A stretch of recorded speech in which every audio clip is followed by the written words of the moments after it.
While teaching and learning are obviously core business of schools, there's also an expectation that schools do everything they can to keep kids safe, whether it's on the playground, in the classroom, or online. When it comes to the online environment, schools adopt comprehensive cybersecurity strategies and tools in the same way businesses would. After all, schools have just as much sensitive data and systems as any business, and they need to be protected along with the students themselves, regardless of what devices they're using.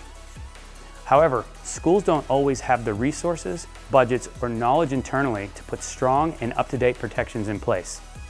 Plus, there's an extra dimension to cybersecurity in schools that can change the dynamics and focus of protection, the internal threat. Kids experiment and test boundaries. That's nothing new. But with the increasingly digitized school environment, testing the school's security controls can become a game for some students to see what they can get away with.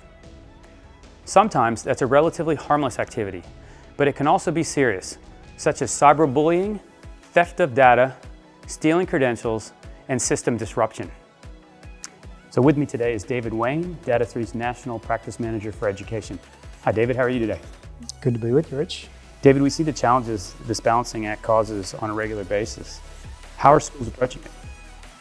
Oh, look, balance is important. On one hand, schools have a duty of care to protect students from inappropriate content and behaviour.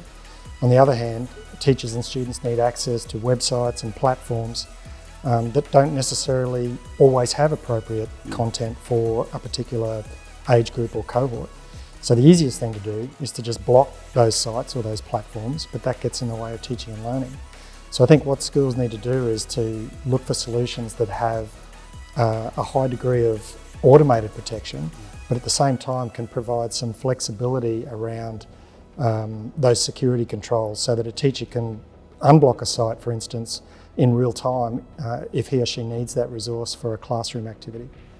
You mentioned duty of care. How important is strong authentication and visibility when it comes to student safety?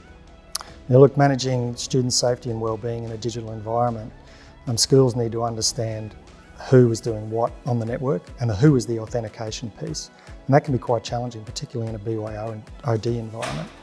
The what is around visibility, and that can be challenging as well because most of the traffic on the network, including web traffic, is encrypted these days.